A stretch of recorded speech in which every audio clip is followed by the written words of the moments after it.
Hello and welcome to another Customer Insights and Experience Share. I'm Zamir, Jumpfactor CEO, and I am here with a very special guest, Rick Nelson from the Fulfillment Lab. He is here to share some of his insights in helping to build his fulfillment and logistics organization, as well as his experience in driving revenue growth by partnering with Jumpfactor. So thanks for being here, Rick. All right, thank you. Great. Well, a little bit of insight and just some background for the viewers in terms of Fulfillment Lab. So, Fulfillment Lab started about 13 years ago. They are a specialized company that operates in the logistics space, but they have some unique elements in terms of their software that allows them to provide a higher level of value for their clients. And Rick started the organization out of the desire to be an entrepreneur, and decided that this was the field that he wanted to pursue. Got some experience under his belt at a few different companies, and then ventured out into his own venture here. And so, Rick, it would be great to get some perspective from your side in terms of what does the organization do more specifically, and what your focus is today at the helm. Yeah, great. Yeah, thank you. And the Fulfillment Lab, ultimately, to make it short and sweet, we warehouse, pick, pack, and ship products direct to consumers for other businesses. So if someone's selling online or whatever method that they're selling direct to consumers, and they don't have a retail store, they can have their manufacturer ship the products to us, and then we handle all logistic pieces of delivering those orders. There's a lot of companies that are in this space, but really a big differentiator is focused on the technology. When you have such a big piece of your business that you're sourcing to a vendor, you really want to make sure that you can have access to see everything that's going on, and all the indicators of where your inventory levels are, and to make sure that things are being done as you would do it. And so we've really early on focused on developing our own software, and from that's really been the key to our success, is having a customized piece of software that our clients can use to feel like the warehouse is in their backyard. Awesome. That's great. Yeah, and I can see you guys have some really unique features that I'm sure drive some significant value for the customer base. So, I see that you partnered with Jumpfactor, and Fulfillment Lab in late 2022, and with the objective of obviously ramping up the lead generation so you could drive increased revenue growth. And what would be helpful is to understand from your side what led to that initial partnership. Kind of what were you doing before, and what made you choose Jumpfactor? Yeah, so originally we were getting the majority of our leads through trade shows. And so we were going to 10 to 12 trade shows per year at a minimum, and then using strategic business partnerships with vendors like us that complemented our service and did lead exchange. And that growth was incredible. Prior to COVID, I started realizing, hey, we need to start getting diversifying our marketing approach so we're not all eggs in one basket.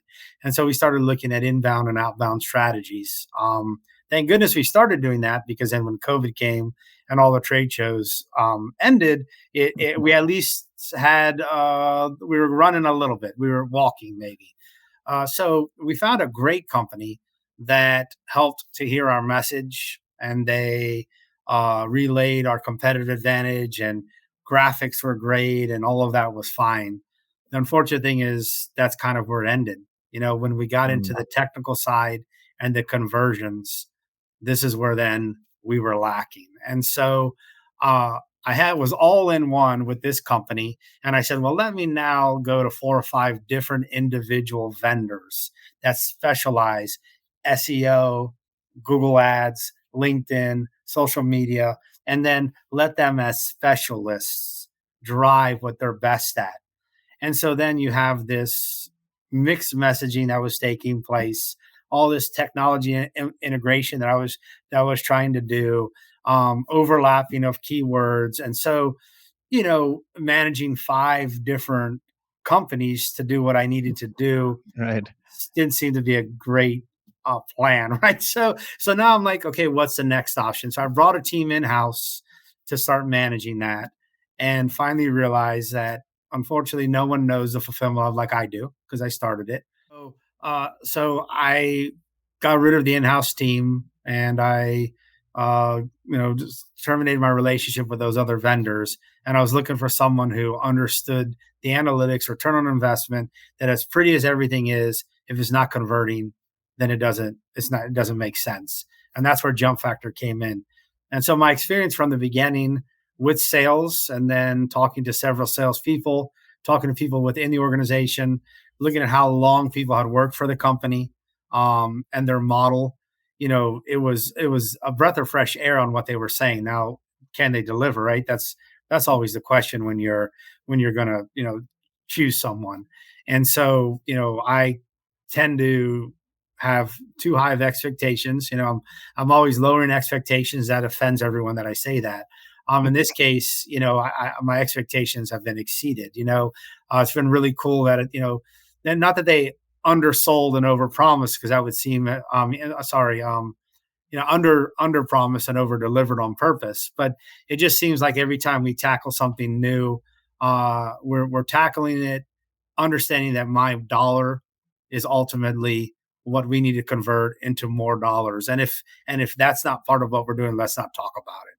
So that's kind of, in a nutshell, what led me here and what got me working with Jump Factor. And now we're actually even going to be signing on with some more initiatives. We focus mostly on SEO right now, and we're going to start focusing on some other, utilizing some of the things that Jump Factor is working on with AI and some of the other strategies to generate leads. Awesome. Well, thanks for that background and context. I think a lot of really great points there you touched on. So, one of them was, and we've seen this so many times where people have tried many options in the past, had a mixed bag of results, and realized that the end result of ROI wasn't achieved.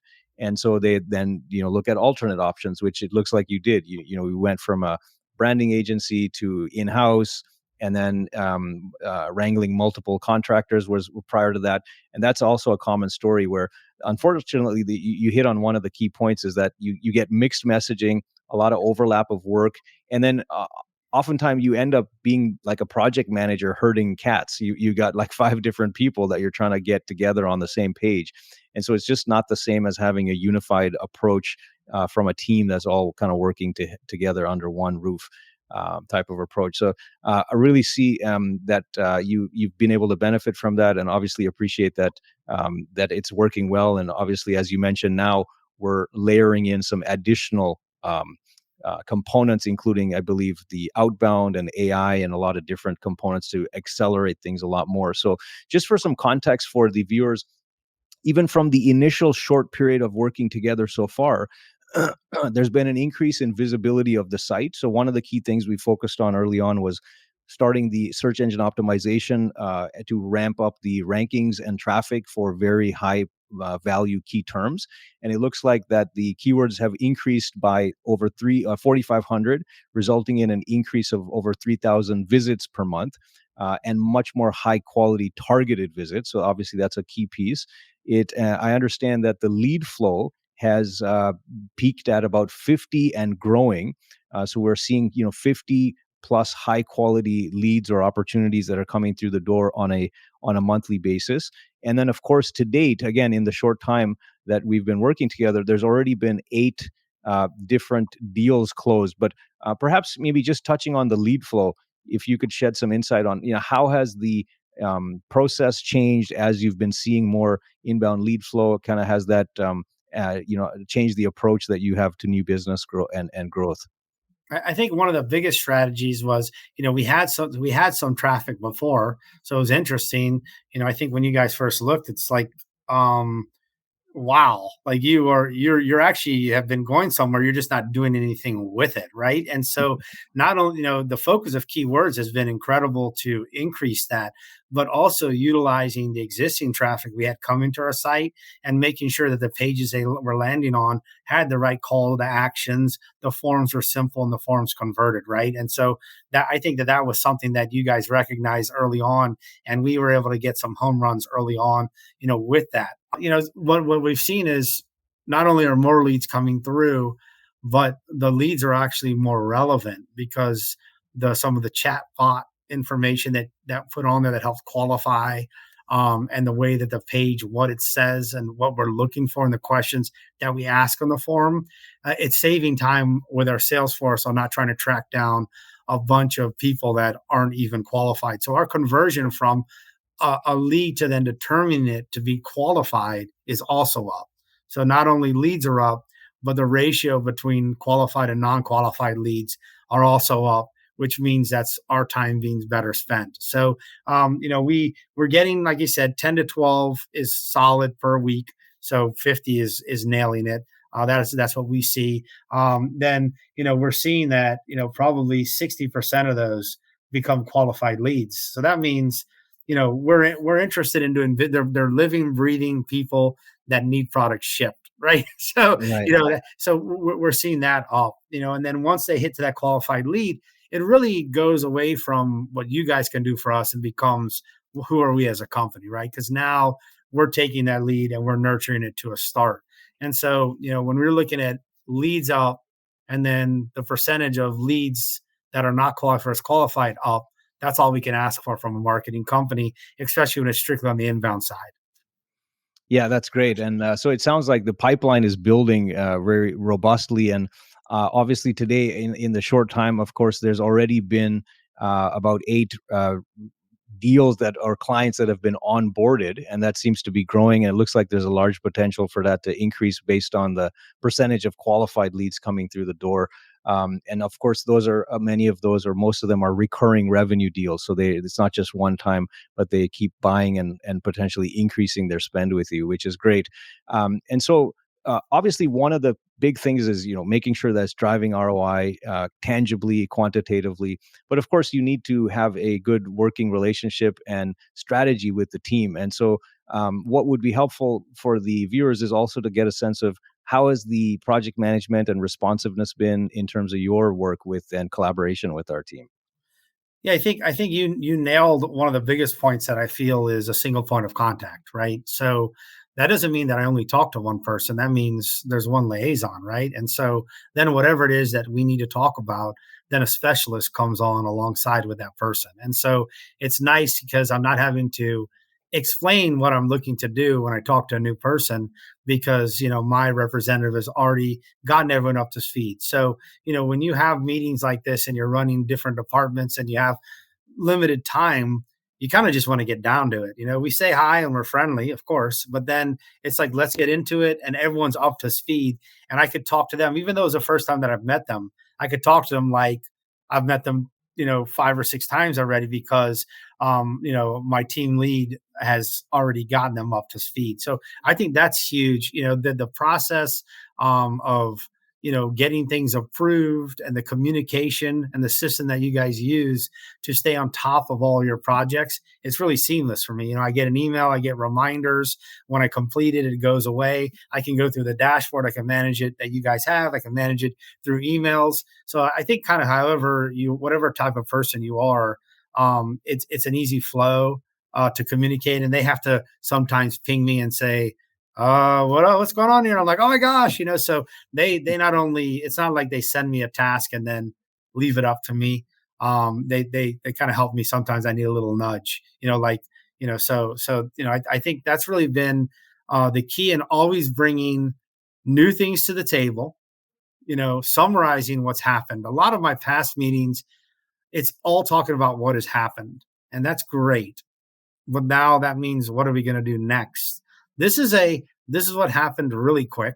These are the things we currently are working on, expected results from that. And let's talk about some things that we want to start looking at in the next 90 days. And that's how you stay ahead of the game. And that's, I'm not pushing for that. That just naturally is a part of the call. So hopefully, I think those were a lot of the key points that Yeah, I no, see. There's a lot more there to it, but I think that's really, off the top of my head, why I really enjoy, working with Jumpfactor. yeah, that's great. And I see, obviously the engagement and the level of contribution that the, specialists bring in, obviously seems like it's bringing some significant value, but also keeping things very efficient in terms of the meeting cadences for you. So, one of the last things that I think would be really helpful for people to understand is, of course, as a business looking to grow, they try many things internally, as you have in the past, or through contractors. But oftentimes you're looking for a strong partner, and then the question comes, well, how do I select the right person or partner? What's the what should I really be looking for? So, any suggestions or recommendations you can make in terms of what you would recommend as required critical elements for somebody making that decision? Focus on what you're looking to accomplish as far as upfront, but do they have the same vision as what the actual end result is? At the end of the day, it is revenue coming into the fulfillment lab, and not a conversation goes with anyone between me and Jumpfactor where we're not having a conversation about revenue that's coming in. It's not about it looking pretty. It's not about how this call to action got 74 clicks, even though we talk about that. It's always, but they're telling me those clicks, though, did we get a start? Did we get a start? Where are we on? They're begging me for the numbers because they want to make sure they're performing because they know that's the only way that we're going to keep doing business together in the long run. And having that vision. So that would be the other thing. There's also redundancy. So I know that if someone does get sick or has to take a vacation, there are 3 people at Jumpfactor that know my account, and all 3 of them have to leave before we take a step back. And so, I like that as well. Yeah, that's great. And so, yeah, what you sort of just to recap, really honing in on the results and revenue, and finding an agency that's focused on the bottom line and ROI for you as a company, as opposed to just other types of metrics and that sound great, but they're not driving the end result. And then, of course, making sure there's a strong team that you can rely on to understand your business. So that's really great. I really appreciate those insights. And Rick, I think it's been wonderful, just the breadth of information that you've shared for potential companies looking to find a partner. A lot of rather really great nuggets there. So, want to thank you for your time. Really appreciate it, and we look forward to the continued growth together. All right, great. Hey, thank you. Thank you. Cheers.